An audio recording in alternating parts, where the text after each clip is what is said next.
Bismillahirrahmanirrahim. Assalamualaikum warahmatullahi wabarakatuh. Good afternoon to teacher and fellow students. First of all, welcome to the third YSF talk and thank you for sparing your lunchtime to come. My name is Khayrin Ilyana binti Muhammad Zulkarnain from L61 and I will be the presenter for today's talk. For today's talk, the topic will be on sleep deprivation. Before I start, I just want to point out that I am not a subject matter expert on this topic. However, I'm doing this presentation purely for general knowledge. Now, sleep deprivation. How common is it for you to come to school feeling very, very sleepy because you slept late? It's quite common, right? Especially when exams are around the corner. Now, is this good because you're studying, or is it bad because you're sleep deprived? Let's find out. Before we go into details, let's get to know sleep deprivation. Before that, the contents of my presentation is obviously the definition of sleep deprivation, people affected by it, the causes, effects, can it cause death, and lastly, how to tackle. What is sleep deprivation? I will break the definition into two, sleep and deprivation. Sleep. Everyone knows what sleep is. We do it every night, every day. But the scientific meaning is, sleep is a state of rest during which your eyes are closed and you become unconscious. Deprivation. Deprivation is a lack of something that is considered as a necessity. Necessity here means something that you need daily. For example, every day you need water. So therefore, water is a necessity. Combining these two, you have sleep deprivation. Sleep deprivation is a condition of not having enough sleep or sleeplessness.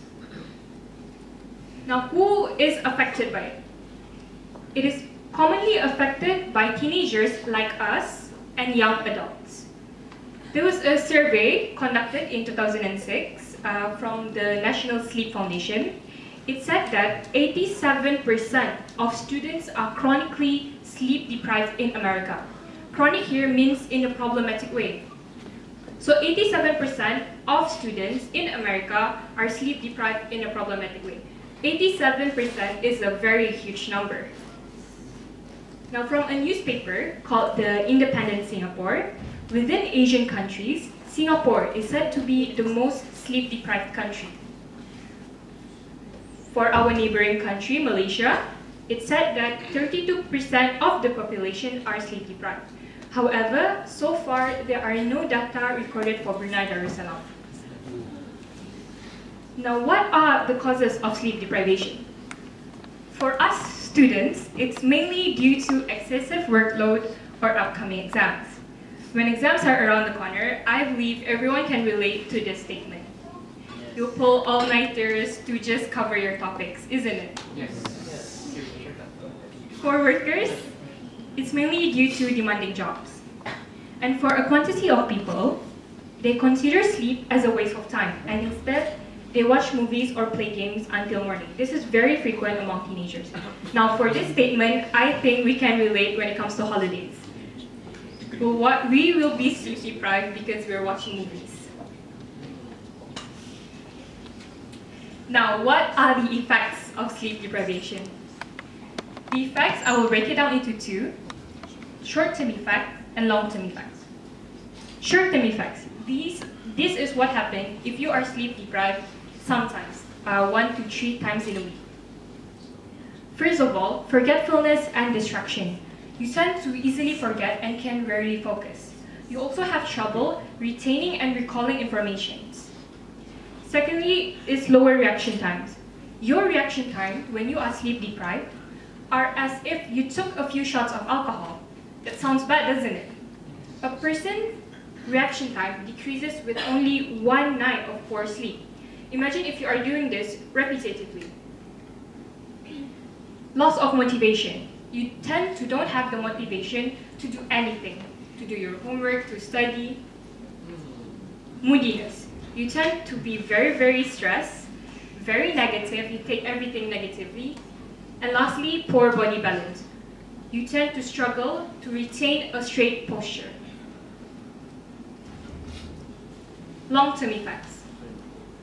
When you are sleep deprived constantly, your risk of having high blood pressure increases rapidly.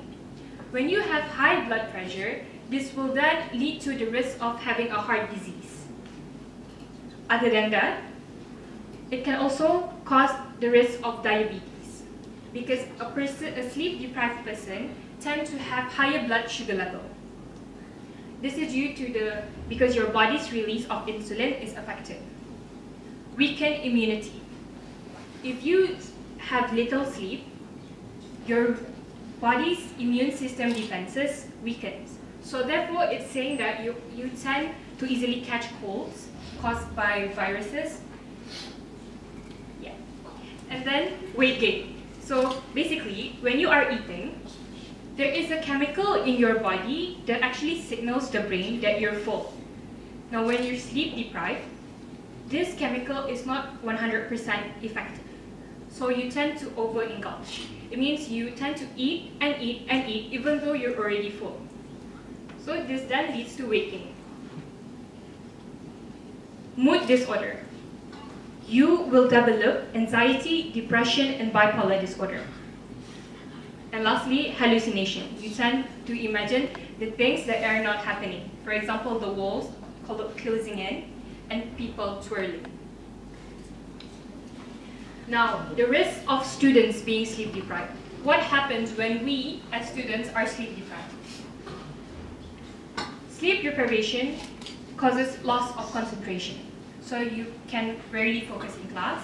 It also causes memory impairment. So you have difficulty in remembering whatever you were learning. It also causes limited physical performance. So basically, you are not as active in class as you are if you slept for 8 hours. Difficulty in understanding your lessons. And lastly, the most common one is that easily falling asleep in class. Common question asked, can sleep deprivation cause death? It is possible that given time, sleep deprivation can kill you. However, according to an article called Sleep, there are no records indicating the death of humans due to staying awake.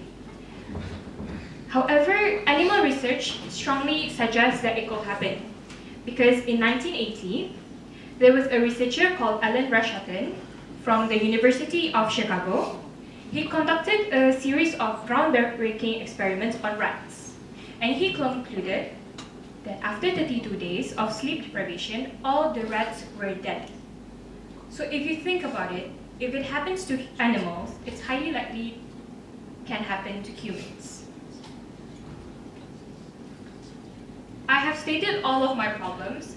Now, how do we tackle sleep deprivation? First of all, sleep. That's the main thing.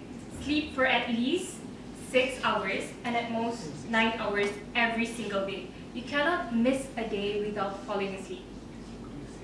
Only drink caffeine in the morning. You know caffeine make you stay awake, right? Yeah. So I don't think it's a good idea to drink it at night. Third is to avoid using social media at night.